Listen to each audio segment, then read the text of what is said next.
선생님 안녕하세요. 안녕하세요. 네, 오늘 양대원 작가님의 전시를 앞두고 또 우리 작가님에 대해서 다양한 이야기들을 좀 들어보려고 하고요. 작가님의 이야기부터 또 작업에 대한 소개, 그리고 이제 작품에 대한 소개까지 한번 이제 질문을 통해서 대화하는 시간을 네. 가져보겠습니다. 우선 첫 번째는 우리 양대원 작가님의 이력을 보면 음.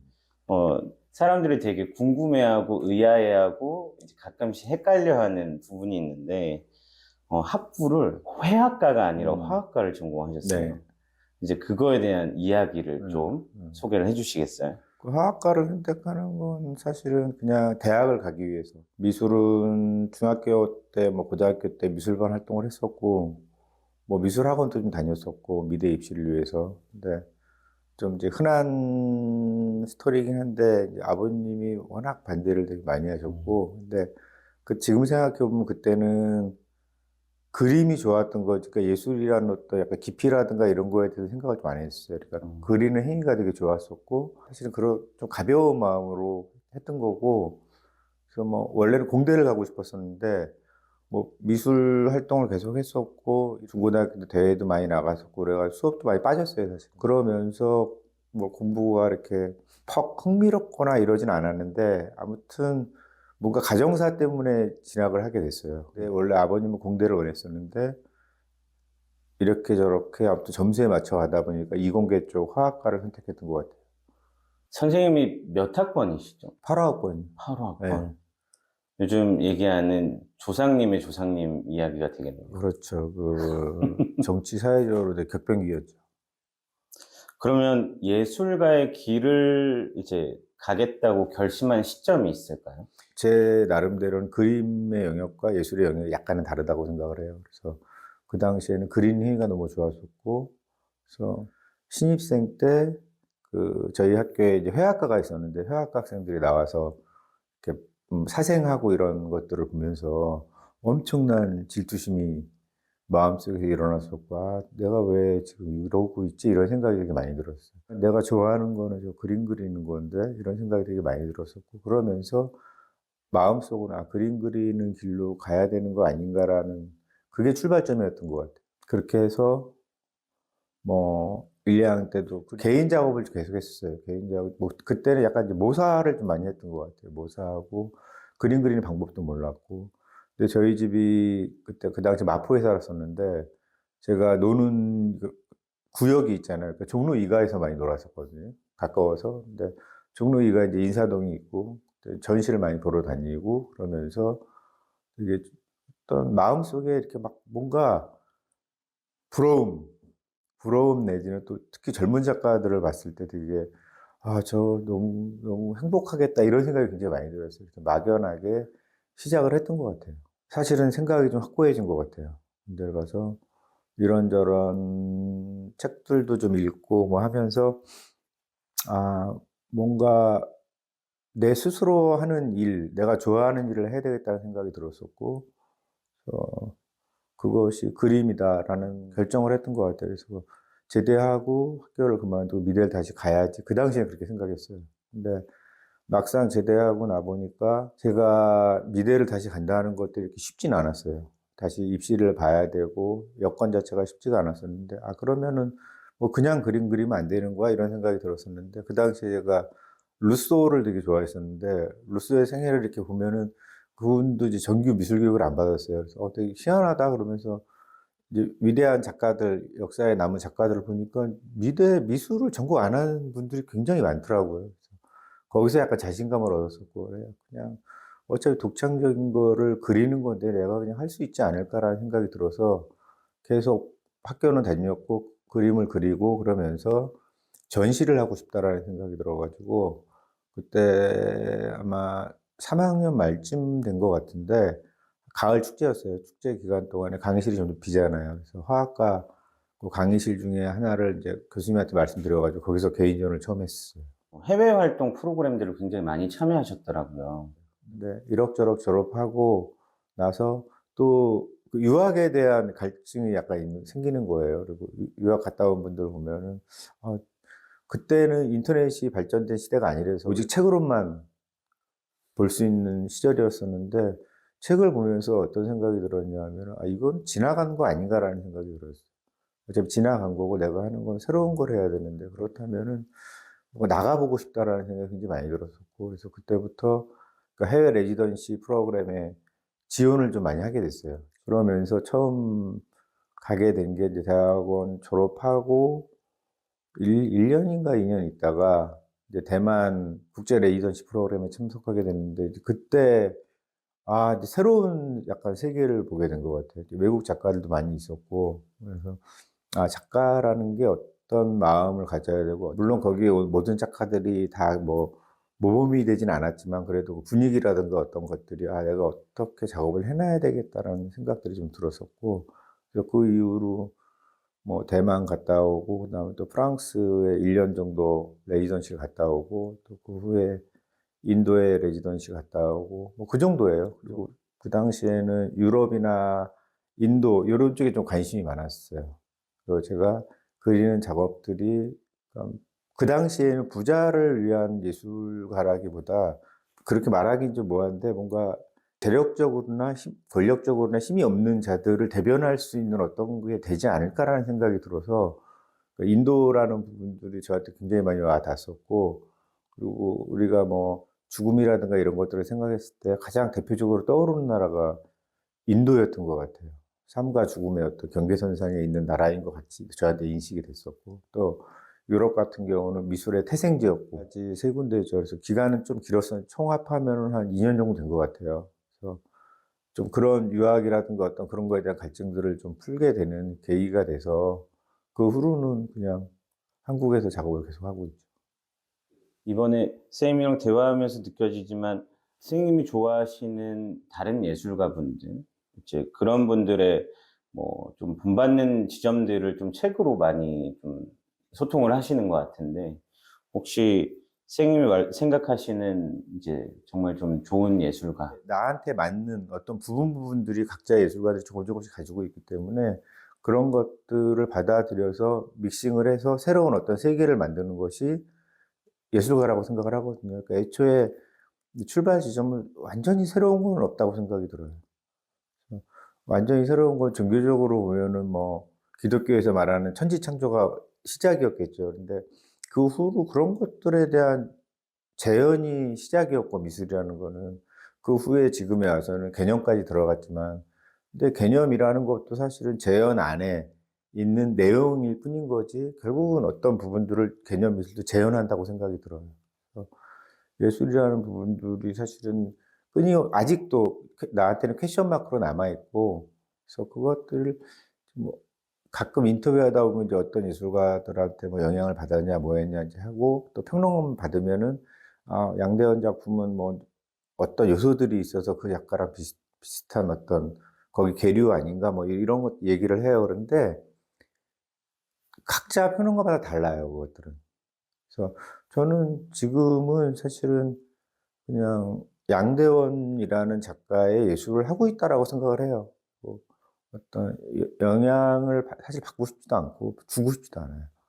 그러니까 그 예술이라는 부분들 안에서의 공익성이라는 거는 사실은 완전히 그 예술이라는 것 자체가 독창적일 때 발현이 된다고 생각을 하거든요. 그래서 그런 부분들 또 나머지 뭐 그림이라는 것들이 전시를 통해서 대중과 커뮤니케이션을 하지만 그거는 그냥 흐름이고 제도인 것 같아요. 작가는 작업실 안에서 이미 어떤 예술 활동이라든가 예술가의 생각들이 온전히 발현이 되기 때문에 그 외의 부분들까지 엮어서 사실 말하기는 좀 힘들고 예술이라는 부분들은 어떤 내가 살아온 세계 안에서의 요소들을 결합을 해서 내가 발언하고 싶은 어떤 것들을 시각적으로 표현하는 것이다라고 생각을 하거든요. 시각 예술이라는 거는 사실 철학의 아주 조그마한 범주이기도 하고 또 그냥 예술이라는 어떤 범주 안에서도 굉장히 좁은 부분이라고 생각이 들어요. 단지 내가 그리는 행위를 좋아하고 또 그걸 좋아한다는 건 잘한다라기나 맞닿아 있다고 생각을 하거든요. 그렇기 때문에 그걸 선택을 해서 예술이라는 활동을 하고 있다고 생각을 해요. 이번에는 작업에 대한 이야기를 한번 들어볼 건데요. 우선 선생님께서 작품을 통해서 전달하고자 하는 메시지가 좀 있으실까요? 초반에 시작할 때는 이제 그림이 좋아서 시작했고 지금까지 흘러오면서 뒤돌아보면은 사실 그 인간의 내면의 감정에 대한 이야기들을 계속 했던 것 같아요. 근데 그게 통합적인 인간이라기보다는 초창기에는 저로부터 발현이 되었고 또 나이가 점점 들면서 아, 나라는 존재가 사회나 정치 안에 있구나라는 생각이 들면서 외부의 것들이 나한테 들어왔고 내 안에 있는 어떤 내면적 요소와 외부적인 요소들이 믹싱되면서 인간의 욕망의 부분, 그러니까 뭐 그거는 감정의 부분이겠죠. 그래서 뭐 사랑이 될 수도 있고 전쟁을 생각할 수도 있고 외로움을 선택할 수도 있고 그거는 작가의 몫인 것 같아요. 그래서 근본적으로는 한 사람이 이 지구 아래서 살다가 죽는데 그 존재가 뭘까?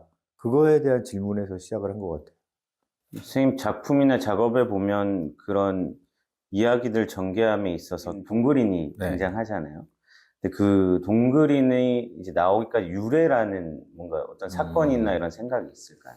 거기에 제가 학부 때 공부는 안 했지만 또 화학이라는 것들이 작용이 좀 됐는데, 화학이라는 것 여러 가지 뭐 이제 원료들이 있지만 여러 개를 믹싱을 시켜서 어떤 것들을 만들어내는 거거든요. 뭐 그게 분자 구조일 수도 있고 유기적인 어떤 생명체일 수도 있고 그런 것들을 만들어내는 학문인데, 근데 제가 그림을 그리면서 이 사람을 어떻게 독창적으로 그릴까라는 생각을 했었거든요. 근데 그 앙리 마티스가 한 말 중에 되게 이제 좀 작가한테 유용한 말이 있는데 그분이 어떤 말을 했냐면 이게 뭐 정확한 워딩은 아닌데 한 작가가 장미를 그리기 위해서는 여러 개의 단계를 거쳐야 되는데 그 전에 그렸던 장미를 다 잊어버려야 된다. 잊어버리고 새로운 어떤 거를 만들어내는 것이 예술이다라고 그랬거든요.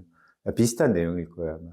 그거랑 좀 부합되는데 그 인간의 형태를 어떻게 하면은 그 제가 주제로 삼았던 욕망이라든가 이런 부분과 매치해서 만들 수 있을까 굉장히 고민을 좀 많이 했어요. 그래서 이제 화학 분자식에 이렇게 보면은 동글동글한 것들이 모여가지고 막 이제 눈에 보이는 건 아니지만 그렇게 약간 형태적으로 만든 학술적으로 만든 것들이 있어요. 근데 그걸 보면서 저게 약간 사람 모양 같다라는 생각이 굉장히 많이 들었어요. 그래서 그 사람의 형태를 동그란 어떤 원자에서 시작해서 만나가지고 분자가 되잖아요.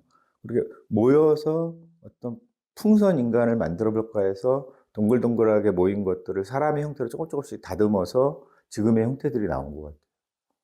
동그리는 40년이 됐네요. 그죠, 85학, 그죠. 예, 예, 예, 예. 8학번이니까. 40년이 됐죠. 뭐 그 사이에 뭐그 형태적인 변화는 되게 많이 있었지만 그러니까 처음에는 딱 보면은 이게 사람 형태인가라는 느낌이었었고 근데 제 나름대로는 사람의 형태였죠. 근데 그게 점점 구체화돼서 누가 봐도 사람의 형태였고 또 지금에 와서는 또 그것들이 흐트러져서 약간 추상적인 형태로 나오는 것 같아요. 작품에 등장하는 재료들을 좀 소개시켜 주십시오. 80년대부터 90년대 그때는 이제 민중미술이 화두였었고, 그리고 시대마다 그렇잖아요. 그리고 뭐 무정부주의자들이 있잖아요. 그러니까 세상이 어떻게 돌아가든 나는 그냥 흘러갈 거야. 라는. 물론 뭐 그게 그 이념이랑 맞는 건 아니지만, 근데 저도 그런 부류였어요. 그래서 외부의 어떤 노출된 것들에 나가서 실질적으로 내가 거기서 어떤 행위를 한다기보다 그림을 통해서 뭔가 하고 싶다라는 생각을 굉장히 많이 했었고, 민중미술에서 나타나는 형상들 있잖아요. 그러니까 실제적인 형상들, 뭐 낫이라든가 뭐 농부 이런 형상들은 이상하게 이렇게 다 와닿진 않았어요. 약간 또 폭력적으로 보였었고, 그래서 이런 것들을 어떻게 하면은 내가 그림화를 시킬 수 있을까 이런 생각들을 굉장히 많이 했었거든요. 그런 생각을 하는 와중에 그 당시에는 또 화가들 사이에 어떤 것들이 약간 유행이었냐면 그러니까 새로운 재료, 그러니까 독창성이라는 걸 재료에서 굉장히 많이 찾았어요. 그래서 국전이라든가 뭐 중앙미술대, 동아미술대전 보면은 대상 받는 작품들 보면 새로운 재료들이 굉장히 많았어요. 그래서 저도 이렇게 그냥 오일의 캔버스 아니면 아크릴화 이런 거 말고 새로운 어떤 거를 해야 되는 거 아닌가라는 생각을 했었고 그거의 시작이 된게 나름 그때는 세계적인 화가를 꿈꿨는데 그러면 세계로 나갈 때 어떤 것들이 유용할까라는 생각을 좀 했었어요. 그래서 한지의 전통적인 어떤 걸 하고 싶다. 그럼 색은 오방색, 구조는 약간 뭔가 듣도 보지도 못한 어떤 것. 제가 배운 학문이 화학이라는 부분들이 있으니까 그거를 접목시키자라는 생각을 해서 이런 재료들을 쓰기 시작했고, 이제 그것들이 초창기에는 그 동양학과 선생님들이 봤을 때는 진짜 되게 혼 많이 났어요. 물론 저는 서양화를 전공했지만 동양화 선생님들이 와서 제가 그린 작품을 보면, 야, 이거 말도 안 되게 한지를 이렇게 쓰면 안 돼. 그리고 뭐 재료적으로 이게 10년 지나면 다 없어질 거야. 이렇게 화학 제품을 많이 쓰면 어떻게 한지에다가. 그래서 근데 그 당시에 저는 그 재료에 대한 거는 사실은 화학에서 터득을 좀 많이 했어요.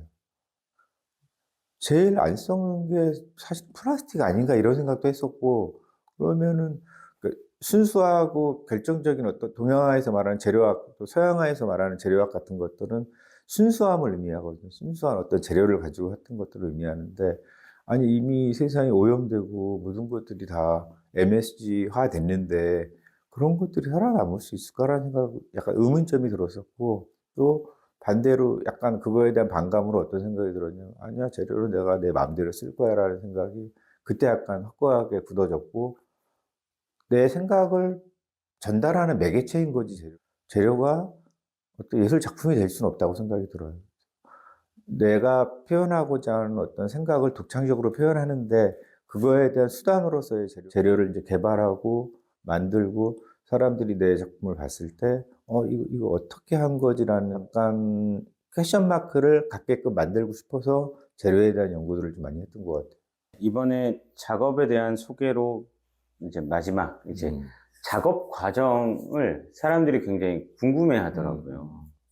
실제로는 단순히 이제 그려낸 거라고 인지하고 이제 현장에서 작품을 봤을 때 섬세하게 들어간 이런 하나의 형태도 보이고 또 이 겉 표면도 단순한 한지가 아닌데 약간 이렇게들 많이 접근을 하셔서 뭐 실례가 안 된다면 작업 과정을 좀 소개해 주시죠. 전시하고 그러다 보면 작업 과정들을 굉장히 많이 물어보는 편인데, 어떤 재료를 나만의 방법으로 약간 변질시키는 거죠. 그런데 실질적으로는 이제 그전에 다 있었던 방법들이에요. 그리고 지금 제가 쓰는 방법들은 옛날 상강기법인데, 애초에 시작할 때 이제 상강기법이라 생각을 안 하고 그냥 나름대로 만들었는데, 나중에 이거 상강기법이나라는 생각이 들었어요. 그래서 어떤 뭐 스케치를 하거나 라인을 그리거나 이럴 때, 물론 이제 뭐 연필이나 뭐 붓이나 어떤 거를 하지만은 거기 안에 압을 가해서 쇠꼬챙이 같은 거로 눌러서 홈을 만들고, 그 안에 채색을 또 뭐 아크릴이나 오일 같은 거로 하고, 그러니까 실질적으로 쓰는 재료는 사실 모든 화가랑 비슷해요. 비슷한데 그거를 다루는 거에 따라서 시각적으로 다르게 보이는 것 같아요. 제가 수업을 하다 보면은 제자들 중에도 그렇고 이제 모르는 후배 작가들이 연락이 와서 이 방법을 가르쳐 주는데, 재료라는 거는 그냥 각자의 몫이다. 그리고 지금 와서는 또 기본적인 재료로 하는 게 가장 편한 거다. 지금은 뭐 재료를 갖다 개발하거나 어떤 그런 시대도 아니고, 그냥 어떻게 보면은 예술이라는 부분들이 철저하게 개념화된 시대에 살고 있는데, 과연 재료라는 게 중요할까라는 생각은 들어요. 근데 단지 색다른 아름다움을 주기 위해서는 필요하다고 생각이 들어요. 그러니까 그것들을 뭐 일부가 수용할지 대다수가 수용할지 모르지만은, 결과적으로는 재료라는 것들은 어떤 전체적인 사람이 있으면 일부분은 그거를 수용하고 나머지는 싫을 수가 있잖아요. 근데 내용은 그렇지 않다고 생각이 들어요. 물론 지금 뭐 이제 재료 얘기를 하다 내용까지 들어가서 좀 그렇긴 한데, 결국 중요한 거는 내용이다라고 생각이 들어요. 작업 과정은 똑같아요. 뭐냐면 에스키스에서 이런 그림을 그려야지라는 것들을 뭐 90% 이상 됐을 때 작업을 시작을 하고, 근데 에스키스하고 이제 보통 물감 칠하잖아요. 근데 저 같은 경우는 그 에스키스한 선에 송곳을 좀 묻게 만들어서 눌러서 압인을 해서 홈을 나게 만들고, 또 그 안에 그냥 채색을 하는 거예요. 그러고 나서 이제 요게 약간 다를 수가 있는데, 그 홈에 흙을 채워넣어요. 토분을 전체적으로 칠한 위에다 덮어서, 그러면은 이제 뭐 다른 그림들 같은 경우는 면으로 선이 이루어지거나 선을 그어서 그냥 선 자체로 이루어지는데, 저 같은 경우는 홈 안에 흙이 들어가서 그것들이 라인을 형성하면서 선이라는 요소가 이제 그림 안에 들어가는 거죠.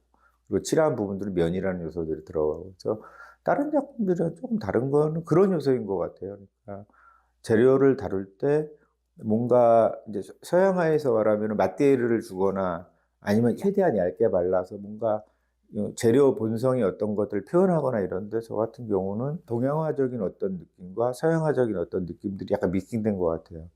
그래서 이제 제가 주는 맛대예르는 드러내는 맛대예르가 아니라 들어간 맛대예르.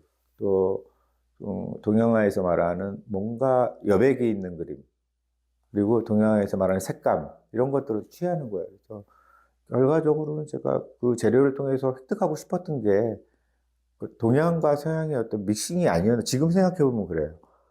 형태 자체는 그냥 미니멀한 어떤 형태들이 나오는데 그것들을 채색하는 방법이라든가 이런 것들은 약간 동양적인 분체를 그리는 느낌들이 약간 있어요. 그래서 그런 것들이 믹싱이 돼서 약간 사람들이 그런 것들을 좀 궁금해하지 않느라는 생각이 들어요. 그리고 재료에 대한 부분들은 아, 진짜 궁금하면 정말 너무 세세하게 얘기해 줄 수 있어요, 다.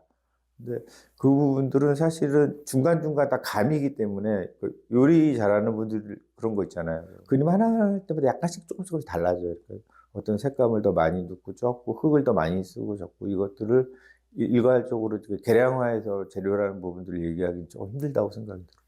이번에는 전시하게 될 작품들, 그리고 1999년도부터 발표한 작품들을 좀 이야기를 나눠보려고 하는데, 어, 작업의 시대별로 보면 작품의 타이틀이 좀 다르더라고요. 네.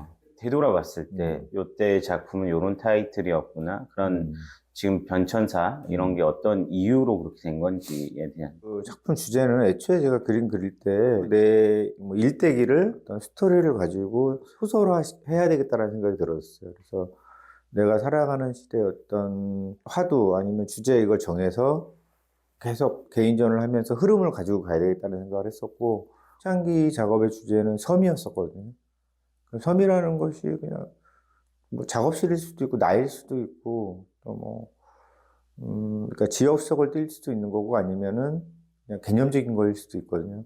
그 섬, 그 다음은 외출이었고, 그 다음 중독이었고, 흐름이 좀 있어요. 좀 푸른 나라, 푸른 뭐 어떤 이렇게 흐름들이 있는데 거기 단순하게 얘기하면 뭐 섬이라는 거는 나의 세계에서 외출이라는 건 나가서 세상을 바라보는 관점.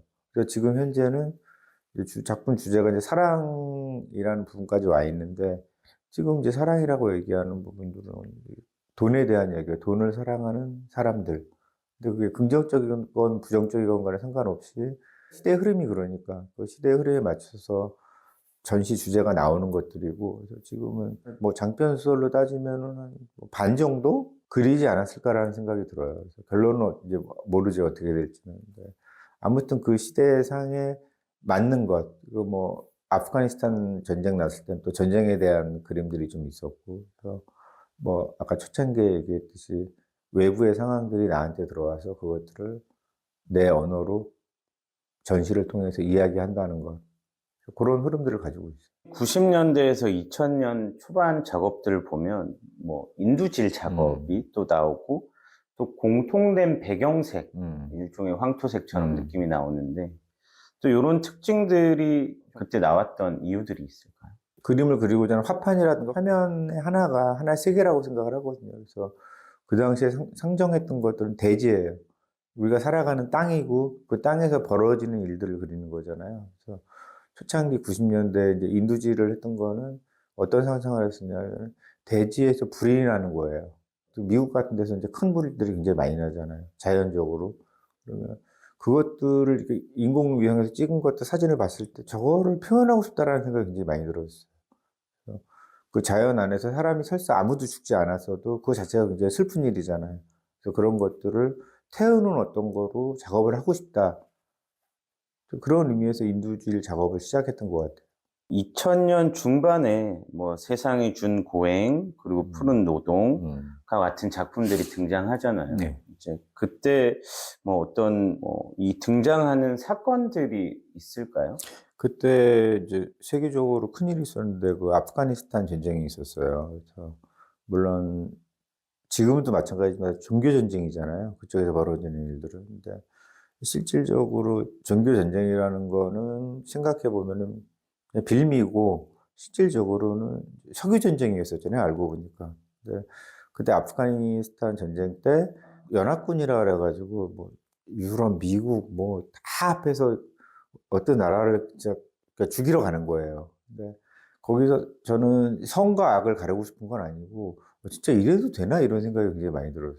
그래서 그때 당시 연합군들의 복장들이 다 군복이긴 한데 약간 색달랐어요. 그래서 거기서 영향을 되게 좀 많이 받았는데 이거를 좀 그리고 싶다라는 생각이 굉장히 많이 들었어요. 그래서 정치적으로 굉장히 큰 사건이고 지구적으로도 큰 사건이지만 그것들이 각자의 마음속에서 항상 그런 것들이 일어나지 않을까라는 상정하에 그림을 그리게 됐고 제가 자주 표현하는 동그린 안에 그렇다면 한 인간 안에서 벌어지는 전쟁은 어떤 것일까라는 것에 주안점을 둬서 작업을 그때 꽤 오랫동안 했던 것 같아요. 거기에 대한 본질적인 내용은 외부에서 나한테 그것들을 소스를 줬지만 실질적으로는 각자 내부에 있는 요동침 이런 것들을 뭐 군복이라든가 가면을 통해서 표현했던 시기였던 것 같아요. 2000년대 후반에 작업을 하신 작품들, 이제 의심 눈물 시리즈, 그리고 이제 숲 시리즈, 그리고 나르시즘, 그리고 뭐 이방인과 같은 작품에 보면 그간 단편적으로 보여줬던 강렬한 색감들이 이제 배경까지 나오게 되고 네.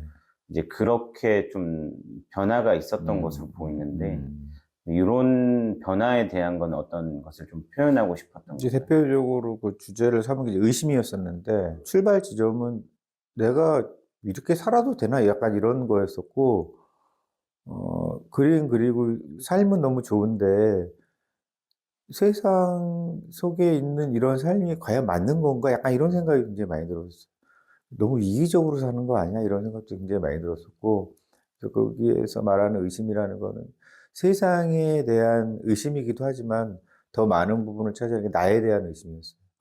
그래서 그게 이제 40대였었고, 뭔가 40대가 되면은 인생에서 일차적인 어떤 결과물들이 나오잖아요. 네. 결과물들이 나오고 전시도 뭐 그냥 이렇게 저렇게 잘 진행이 되는데, 문제는 마음속에서 이게 내가 정말로 예술이라는 부분들을 하고 있는 거야? 이런 의심들이 굉장히 많이 들었었고, 그런 것들이 마음속에 있는 어떤 색감 같은 것들. 제가 생각하는 오방색이라는 거는 이제 강렬한 색이긴 하지만 사실은 흔하게 우리 옷을 그렇게 입고 다니진 않잖아요. 그래서 뭐 보자기라든가 이런 거는 가능하지만 실질적으로 그것들이 사용되었을 때는 우리는 보통 그냥 회색, 검은색 아니면 뭐 파스텔 톤을 많이 입잖아요. 그럼 내가 정말로 드러내고 싶은 게 뭐야 이런 것들을 강렬한 색으로 표현하고 싶었어요. 그래서 그 당시에는 내 그림을 보는 관람객들 중에 그런 분들이 좀 많았어요. 색이 좀 뭔가 세다.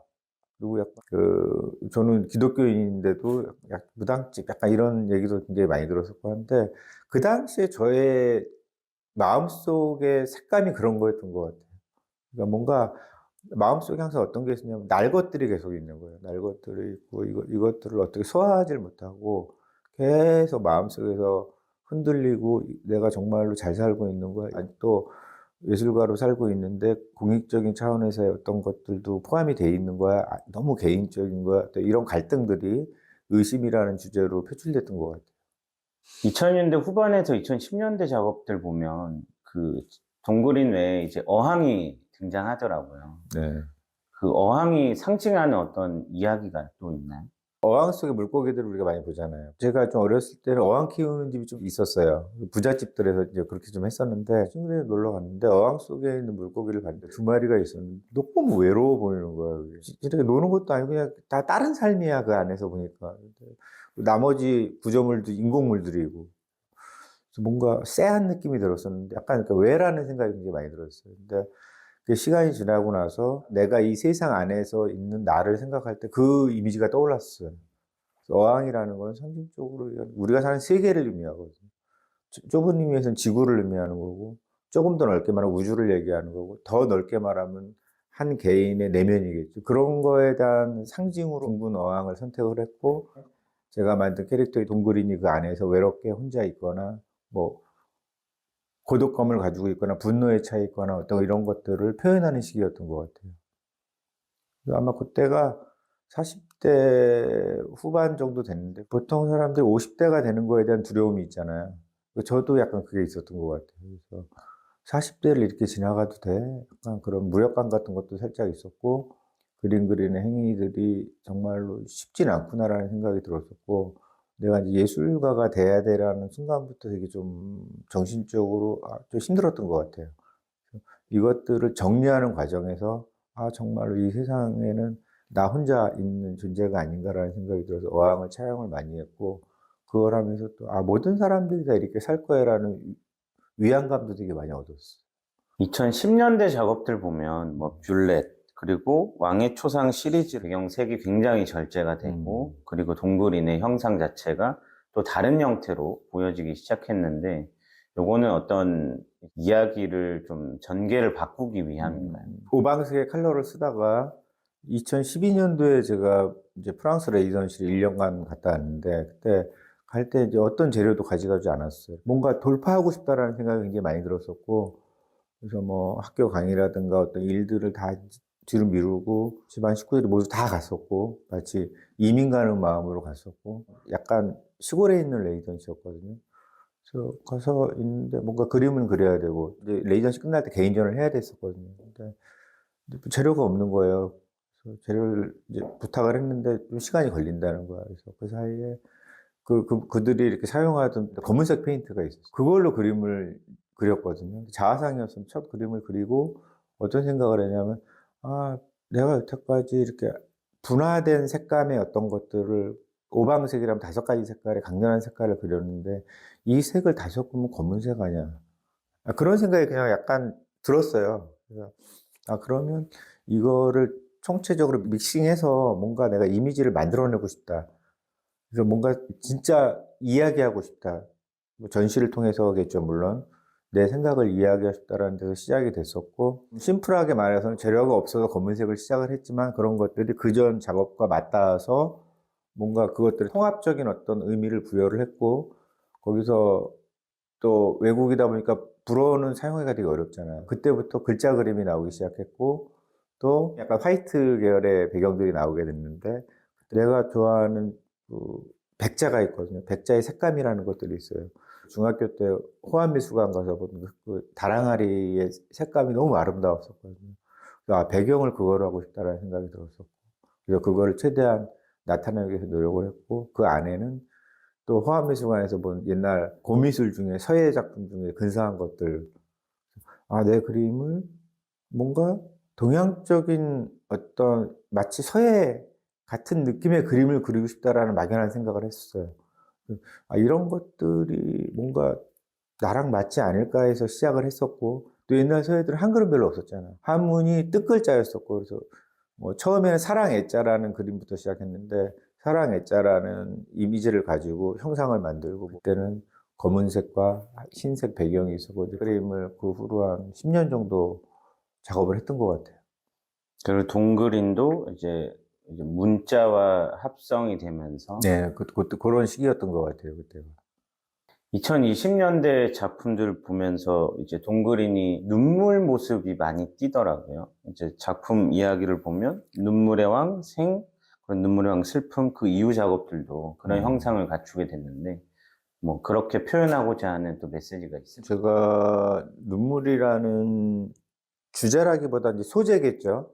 제일 처음 이제 인두질 작업할 때는 시를 이용해서 눈물을 표현했었고, 그 후로도 눈물에 대한 표현들이 굉장히 많았어요. 근데 우리가 보통 생각하는 물방울의 형태를 가지고 눈물이라는 어떤 작업을 해봐야 되겠다라는 생각이 들었었고, 또 처음에 사실 이제 물방울 문양의 검은색으로 칠했더니 뭐 이게 기름이야 뭐야 뭐 이런저런 얘기들을 많이 들었었는데, 제 나름대로는 그 슬픔의 눈물이었어요. 그러니까 검은색이 주는 느낌 있잖아요. 나도 마찬가지고 많은 사람들이 사실은 마음속에 가지고 있는 것들이 슬픔이라는 부분들이 훨씬 더 많지 않을까라는 데서 시작이 됐었고, 그래서 제가 생각해낸 여태까지 이미지들을 믹싱을 시켜서, 그러니까 동그리는 뭐 원자가 분자 구조에서 시작이 됐는데, 그럼 동그라미의 끝에 부분을 뾰족하게 하면 약간 눈물 형상이 되잖아요. 그거를 가지고 사람의 형상을 또 만들기 시작한 거예요. 사랑이라든가 뭐 아니면 고독, 또 뭐 절망, 아니면 뭐 죽음, 이런 것들의 눈물이라는 부분들이 한 요소로 다 포함이 돼 있잖아요. 그래서 그런 조그만 테마들을 눈물이라는 형태를 가지고 표현을 했던 시기였던 것 같아요.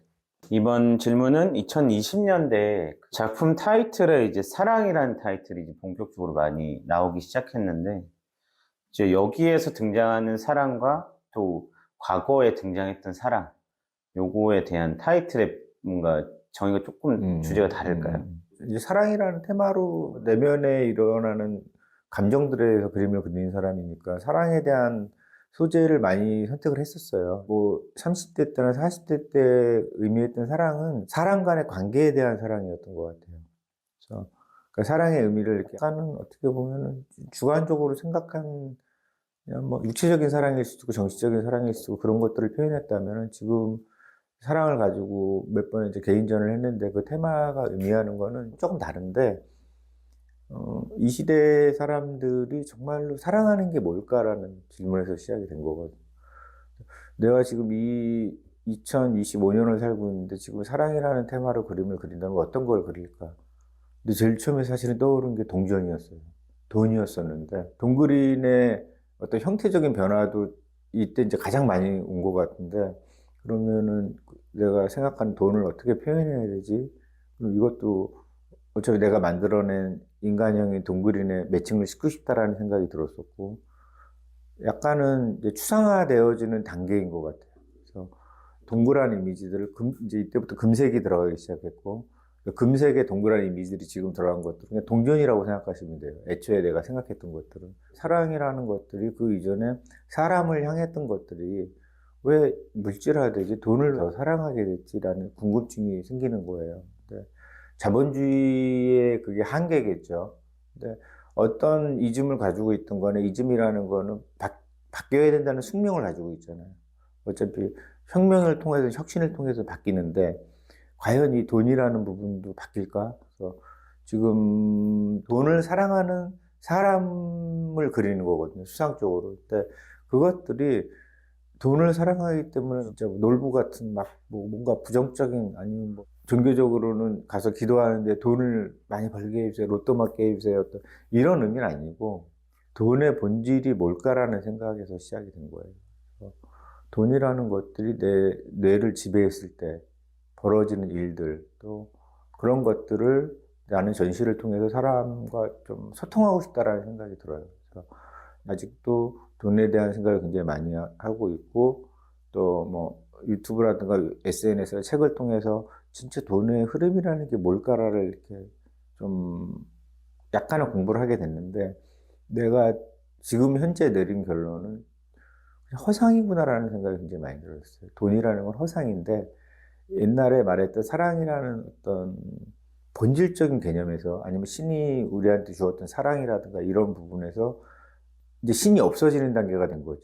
신이 없어지고 돈이 이제 약간 신이 되는 단계가 됐는데 이것들이 어떤 게 맞다 나쁘다라고 말할 수는 없어요. 근데 그 현상은 알아야 된다고 생각이 들어요. 마치 저거랑 똑같은 거예요. 내가 인터넷 SNS에 중독이 돼 있어. 근데 그 사람은 몰라요. 근데 나는 중독자의 정의가 그렇다고 생각하거든요. 내가 그게 중독이 된 거를 모를 때 그게 중독인 거고 내가 그걸 인지하고 있다면 중독이 아니라고 생각이 들어요. 그냥 습관이라고 생각이 들거든요. 돈이라는 것도 결과적으로는 내가 그거에 노예라든가 아니면 내가 그걸 정점을 향해 달려가고 있는 거야. 이거를 내가 안다면 별 문제 없다고 생각이 들어요. 왜냐하면 그거를 아는 순간 나머지 가지들도 보일 거 아니에요. 그러면은 그 돈을 유용하게 쓸 수 있다고 생각이 들어요. 근데 지금은 얼마 전에 이제 트럼프가 대통령이 되고 점점 더 이제 자본주의가 강화되고 있잖아요. 그러면 돈에 대해서 일반 사람들한테 강요되는 게 나머지 부분은 가지를 다 쳐버리고 그냥 글로 스트레이트로 가야 되는 길을 요구하고 있는 것 같아요. 그래서 내가 예술이라는 부분을 통해 시각, 미술을 통해서 전시를 하는 이유는 스트레이트 된 길이 아니라 그걸 약간 굽게 만들고 싶은 거예요. 구불구불하게 만들어서 내가 저기에 돈이 있는 건 알지만 돌아가다 보면은 다른 생각이 생길 수가 있잖아요. 여지가 생길 수 있다라고 생각이 들어요. 그러면 본질이 달라질 수 있다라고 생각이 들어요. 어차피 내가 목표하고 있는 지점은 허상이거든. 돈이라는 건 원래 없는 거예요. 우리가 그냥 약속해 놓은 거지. 언어도 마찬가지고. 그러니까 스트레이트로 딱 보여져서 전력 질주하는 분위기가 아니고, 뭔가 우리 산책할 때 그랬잖아요. 처음에 나갈 때는, 나 건강해지기 위해서 나갈 거야. 아니면 뭐, 바람 쐬러 나가야지. 근데 걷다 보면 많은 생각을 하게 되죠. 이제 그런 길, 그 예술이 어떤 그런 길을 만들어주는 역할만 한다면은 충분하다라고 생각이 들어요. 근작까지 이렇게 쭉 이야기를 들었는데요. 이제 근작에 또 변화가 한 번 더 생겼더라고요. 네. 뭐 짜라투스트라의 시리즈 그리고 이제 최근작 나이트 시리즈를 보면 또 동굴인의 형상이 변화했습니다. 네. 짜라투스트라 작품을 할 때는 사실은 어떤 생각이었냐면은 그것도 이제 뭐 조형적으로 보면 베이스가 LOV라는 형태를 가지고 작업을 한 거지만 그러니까 짜라투스트라라는 존재는 사실은 나를 넘어서는 존재를 의미하거든요. 상정한 존재인데 그게 뭐 신일 수도 있고 세상을 구원한 예수일 수도 있고 또 내 안에 있는 다른 세계의 강한 어떤 존재라고 생각이 들어요.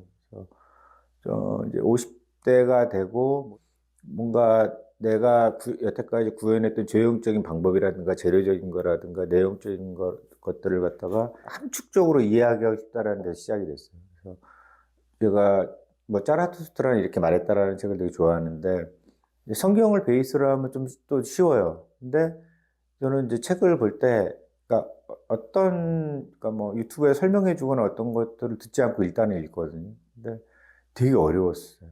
그러니까 나한테는 배경이 없어라고 생각을 하고 그림 그리듯이 책을 읽는데 읽다 보니까 어떤 생각이 들었냐면은 거기서 말하는 뭐 신의 영역 아니면은 나를 넘어서는 어떤 것 위보맨시라고 그러는데 그런 영역의 어떤 것이 아니라 그냥 이 자라투스트라라는 게 이제 개인적인 의견이에요. 학문적인 게 아니고 이게 나약한 인간의 어떤 표상 아니야? 이런 생각이 살짝 들었어요. 이거를 그러니까 옛날에 동그림 만들듯이 이런 표상을 한번 그려보고 싶다라는 생각에서 시작이 된 거고 그래서 그 그림을 뭐 3점 정도 그렸던 것 같아요. 정적으로 뭔가 근엄하게 있는 신의 어떤 자세로 그림을 하나 그렸고 하나는 인간의 형태로 그림을 그렸고 하나는 뭔가 흔들리는 마음을 가진 신일 수도 있고 인간일 수도 있는 어떤 존재의 세 개의 작품을 그렸었거든요. 그거 그리면서 그 이후로 약간 작가들한테도 예상되어지는 작품들이 이렇게 나오거든요. 이제 뭔가 추상적인 어떤 단계의 작업을 하고 싶다라는 생각이 들었어요. 그러니까 돌이켜보면은 초창기에 대지에서 시작해서 돌아 인간상에 벌어진 어떤 일들을 제 나름대로 치열하게 그림을 그렸는데 돌이켜보니 우리가 목표하는 지점의 것들은 그냥 죽음에 비하면 아무것도 아닌 거 아닌가라는 생각이 들어서 우리가 실제적인 삶이라는 것 안에 있는 아니면은 너머에 있는 어떤 거를 그리고 싶다. 근데 그거에 대한 표현 방법으로는 뭐 추상이 당연히 압도적으로 유리하다고 생각이 들어요. 어렸을 때 추상 작품을 보면서 느꼈던 황당함 아니면은 저게 정말 저런 세계를 그린 거야? 의문점 이런 것들이 짜라투스트라를 그리면서 약간 해소가 됐어요.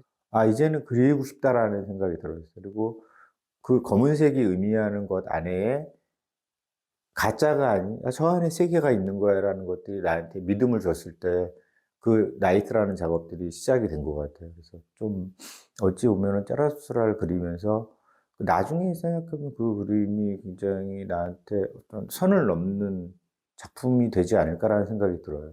지금 나이트 시리즈로 뭐 몇 년 작업을 계속 하고 있는데 검은색 바탕에 그 배경이 주는 의미라든가 이런 것들에 대해서 완벽하게 정리는 되진 않았지만은 아무튼 그 세계는 뭐 죽음이라든가 아니면 인간이 가지고 있는 어두운 세계에 대한 이야기겠죠, 당연히. 그래서 그 부분들에 대한 것들을 이제는 좀 그리고 싶다. 거기서 출발이 된 것 같아요.